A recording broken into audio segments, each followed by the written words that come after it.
जय हिंद मेरे प्यारे दोस्तों। हमारे पिछले क्लास जो चल रही थी हर्यक वंश, आज उसी को हम आगे बढ़ाते हैं। तो चलिए आज मैं अपने चैनल के माध्यम से चैप्टर को स्टार्ट कर रहे हैं। हर्यक वंश जो 6वीं शताब्दी का इतिहास है, मगध का प्रथम वंश है। ऐतिहासिक तौर तरीके से देखा जाए तो ये प्रथम वंश है। और हर्यक वंश के जो प्रथम शासक थे वो थे कौन? बिंबिसार। वो कौन थे? बिंबिसार, जिन्होंने 52 वर्षों तक मगध की धरती पर शासन किए। और इनका सेकंड जो शासक बन गया था वो थे अजातशत्रु।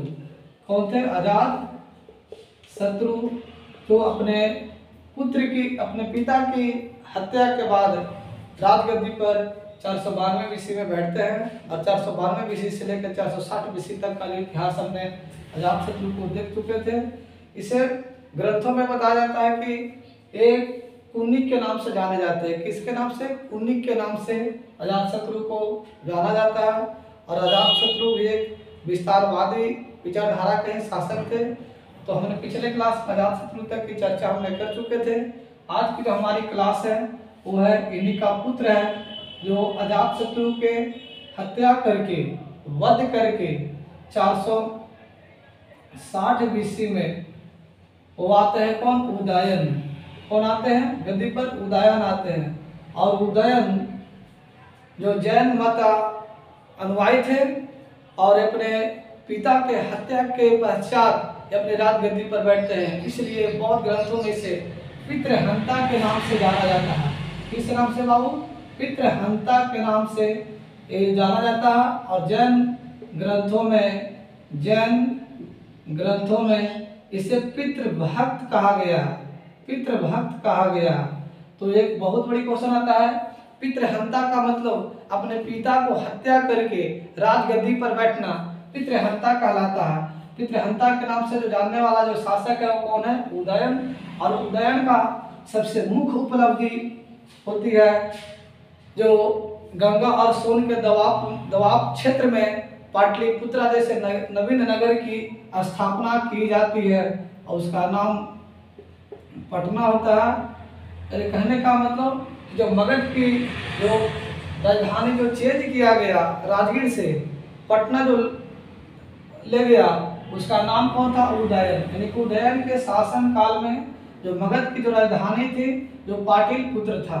कहाँ था बाबू? पाटलिपुत्र था।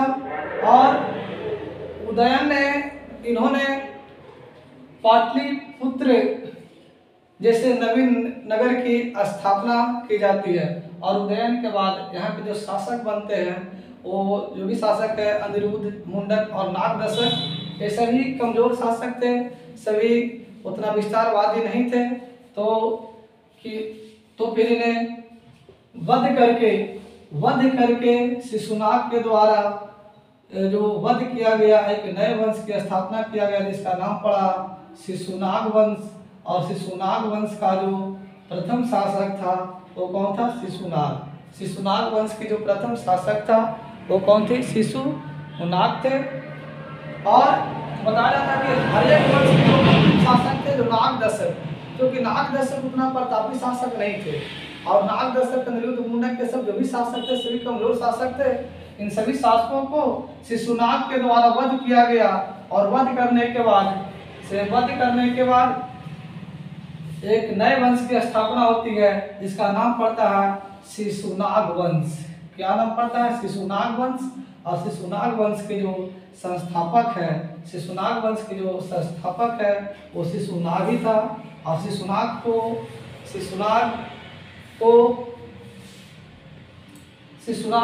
के शासन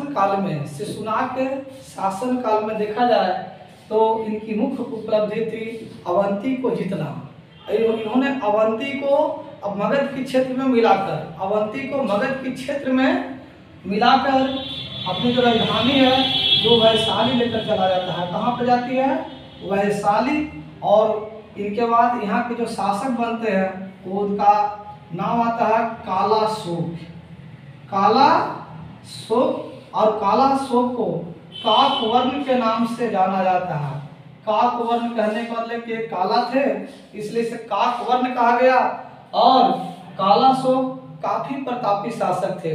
इन्होंने क्या किए कि जो वह इनकी जो राजधानी इनके टाइम में, कालाशोक के टाइम में जो राजधानी थी कि नहीं, शिशुनाग के बाद कालाशोक, और शिशुनाग के समय जो राजधानी थी वैशाली, उन्हें मगध की दूसरी राजधानी बनाया गया।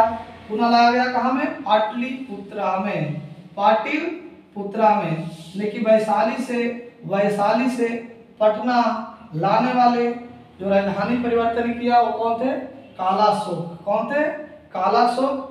और कालाशोक की सबसे मुख्य उपलब्धि था कि जो द्वितीय बौद्ध संगीत की, बौद्ध धर्म का जो द्वितीय बौद्ध संगीत की का जो आयोजन किया गया था वो कहाँ किया गया था? वैशाली में किया गया था। कहाँ किया गया था?